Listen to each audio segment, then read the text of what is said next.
While in the Army for 35 years, Eddie traveled the world, meeting so many interesting people and experiencing different cultures, but only where the military told him to go.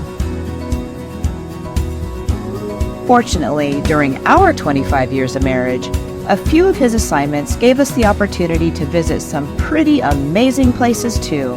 So come join us on this adventure of a lifetime as the La Rosas jump around the world.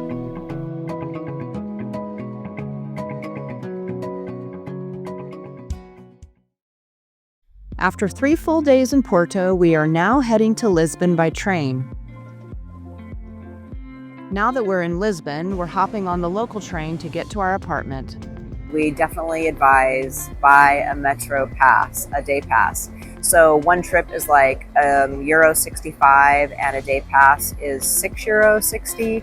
So, I mean, for less than $7, you can ride it for 24 hours. And it is hot here. So we want to take the metro as much as possible. We know we'll have to walk a lot, but we also don't want to have to walk out in the heat by a metro pass. We made it to our apartment. We have a quaint little living room, a kitchen with everything we should need, a short hallway that leads to a bright, colorful bathroom, and finally, our bedroom. What's especially cool is the cobblestone stairs and famous street art right outside our apartment. After settling into our apartment, our first destination was to get some food at a place called the Timeout Market, which is considered to have the best food of Lisbon all under one roof. If it's great, it goes to the market. People claim that this market has the best chefs, the best dishes, the best tapas, and the best desserts in town. Out of all of the food choices, we decided to try 5 different types of croquettes.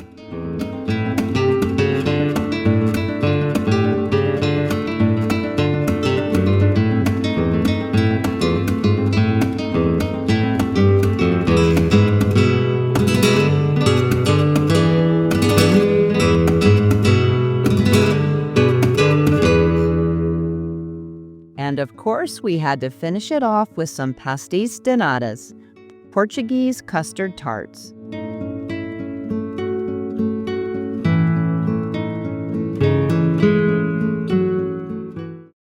Next up, we took this trolley, which is included in the Metro Pass, to a shopping area that we had read about. Eddie just had to check out this industrial-looking bar, and I, of course, had to get something yummy and sweet, and we both needed a drink to cool off. After getting refreshed, we continued to explore. First, we checked out the cool-looking Belém Tower. This tower is from the 16th century and is officially known as the Tower of St. Vincent. It initially served to protect Lisbon from enemy ships, but it also served as the beginning locations for sailors to depart from. Just down the road is the former Jerónimos Monastery. Although the monastery has a lot of history, we were more interested in its ties to the country's famous custard tarts. Therefore, our next stop, which was only a little over 100 meters away, was to Pastéis de Belém, where the connection between the monastery and the pastry began. In 1834, all convents and monasteries in Portugal were shut down. In order for the clergy and laborers to survive, someone from the monastery started selling what became known as Pastéis de Belém. This bakery has been making these tarts with the original since 1837 and attracts visitors far and wide, anxious to try the delicious pastries originated in the monastery. While waiting to catch the bus, we saw this mirrored cube, so Eddie couldn't help himself by experimenting with some trick photography. Next on our walk is the center of Lisbon's nightlife, known as the Pink Street. It has plenty of clubs and bars, but we chose to just take some pictures and continue with our day. Can you hear the guitar?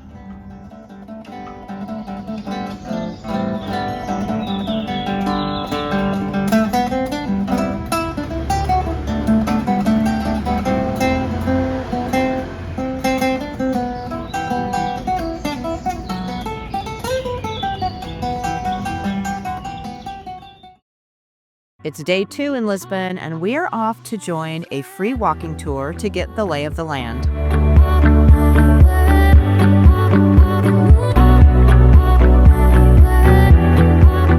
Our first stop is the former Carmo Convent.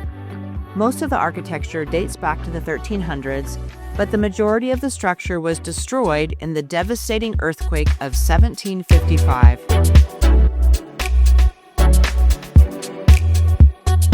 After multiple stops, we worked our way down to Commerce Plaza, which is located along the harbor. The plaza included the equestrian statue of King Manuel I. I think the highlight of our walking tour was actually navigating all the cool, narrow passageways along our route. After our walking tour, we sat down at this place for lunch. And when we sat down, they brought us olives and a basket of bread and a little cheese board. And we were like, wow, this is super awesome. And then I got some more bread, no big deal, because I got some paella, and it's like something to dig up all my food in. Right. And then the bill came. Yeah, and so then I look at the bill and I'm like, it was €52. And I think our meals were like 18 and 12 plus sangria. And when I looked at the bill, they charged us for the olives, they charged us for the cheese, they charged us for the bread, double bread. This is worse than when you're at a restaurant, they say, hey, would you like some sour cream with that? and not telling you they're gonna charge you $2. This was even worse. Yeah, because when somebody brings you something to the table like that, like a basket of bread, you assume it's complimentary, especially if you are on a budget and you're not expecting those extra charges. And the other thing was they only took cash. Yeah. And again, like nothing was said up front about being cash only. And thankfully I had exactly €54, €54, and our tab was €52. So anyway, I think it's just a good thing to know. Always carry cash, carry plenty of cash that you have. And if they ever bring you stuff that you think is free, ask. Just in case. It might not be free. We spent the rest of the afternoon just wandering the streets of Lisbon, checking out a few more notable landmarks. The official name of the Cathedral of Lisbon is the Cathedral of St. Mary Major and is the oldest church in the city, built in 1147. It's said that the Church of St. Anthony was built on the site where the saint was born.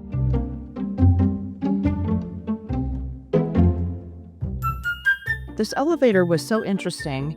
It connects the lower streets of Lisbon's most renowned neighborhood to the higher streets of what is known as Lisbon's Bohemian neighborhood.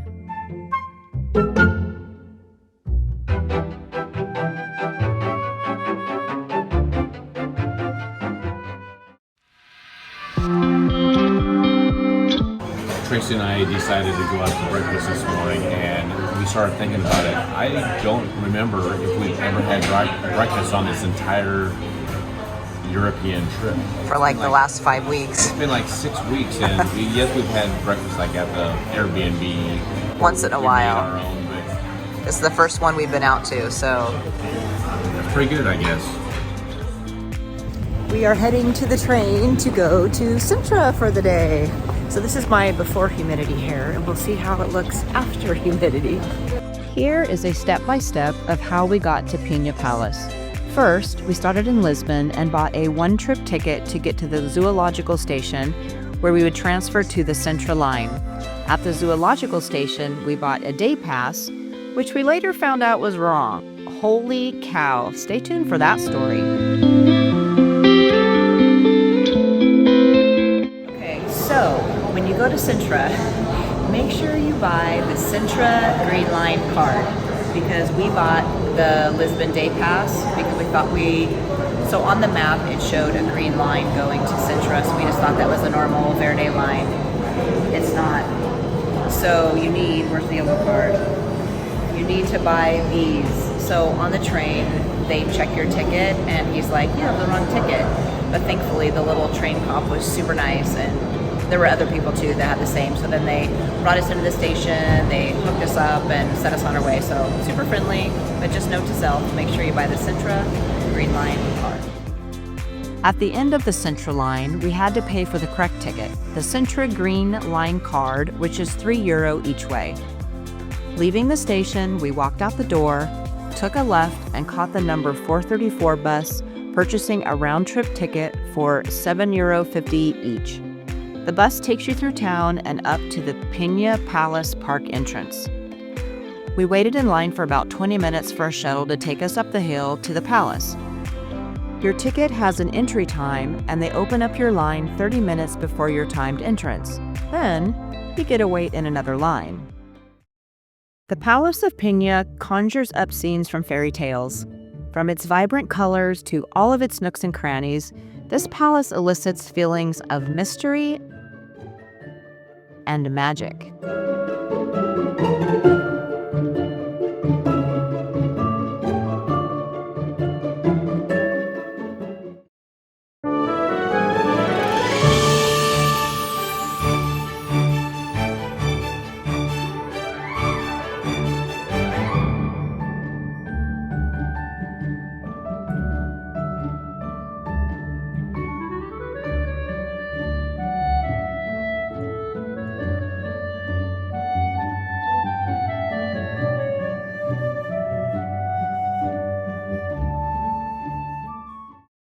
After visiting Pena Palace, we decided to enjoy a walk back down the hill instead of waiting for the return trip shuttle.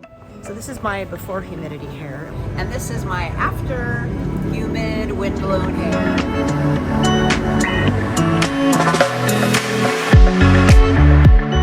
We decided to get up fairly early, 7:30, and hop on Tram 28. Tram 28 are vintage trams that take us all around the city. They're from the 1930s, and they are considered to be the tourist mode of transportation to get around the city. They fill up pretty quickly. And they'll take you all around the city to different key neighborhoods and kind of tourist sites and spots that you might want to see. And you can hop on and off, but if there's room. Yeah, like if there's room, you might have to wait quite a while. So we got on the first ones, we had good luck, and we just hopped off, and we'll see where we go. There's an artist here named Gordalo, and he makes art out of garbage. So we saw one in Porto, and now we are on a mission to see as many as we can in Lisbon.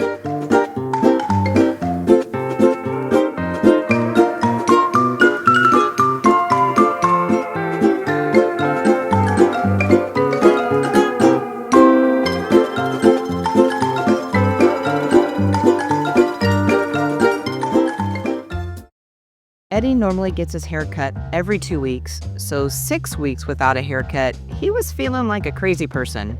We saw this barbershop in the train station, so we popped in. Voila! He's looking funky fresh again.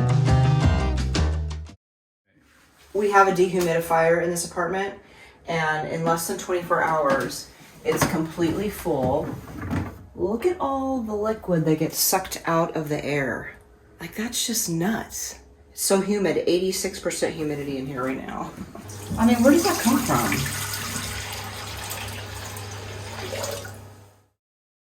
One of the best activities we do in new locations is taking a cooking class.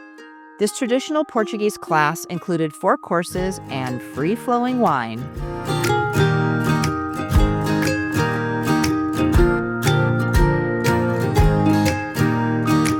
It's really fun learning how to make local dishes in a totally hands-on approach.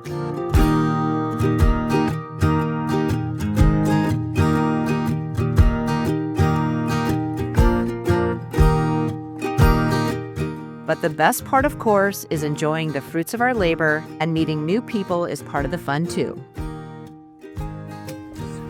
We just got done with our cooking class, and look what we made! More pastel de nata. Because we need more. As if we haven't had enough. But we're gonna have one because we have time to kill, so here we go. And we cooked them. These are actually really good. We did a good job. Good job, babe. It's our last few hours in Lisbon, and so we wanted to go check out this vegan restaurant this morning, and we were kind of crunched for time because we were supposed to check out at 11, but our Airbnb host said we could check out later at 12:30. He's been super helpful and nice. I highly recommend the place we're staying, and he even opted to give us a free night the next time we come to Lisbon. Our daughter is vegan, so often when we travel, we visit vegan restaurants to get yummy ideas to take back to her. Majerica did not disappoint. We both opted for cappuccinos, and I got a spinach Benedict, and Eddie's Benedict was topped with avocado. Bellies are full, so now it's time to head back and repack. All of the flights that we've been on have different weight requirements, and so we're having to play Tetris with our packing. Some stuff is in mine, some stuff is in Eddie's, and then we have to weigh them to make sure that we make the weight limit.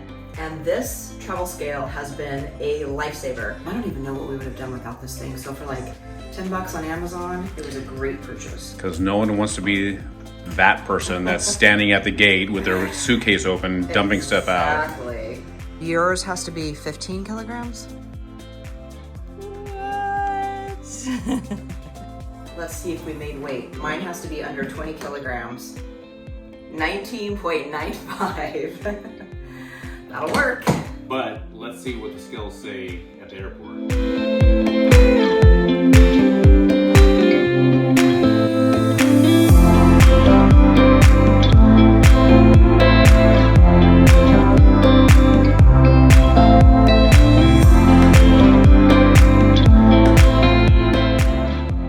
Thanks for watching. Please like and subscribe to follow all of our adventures.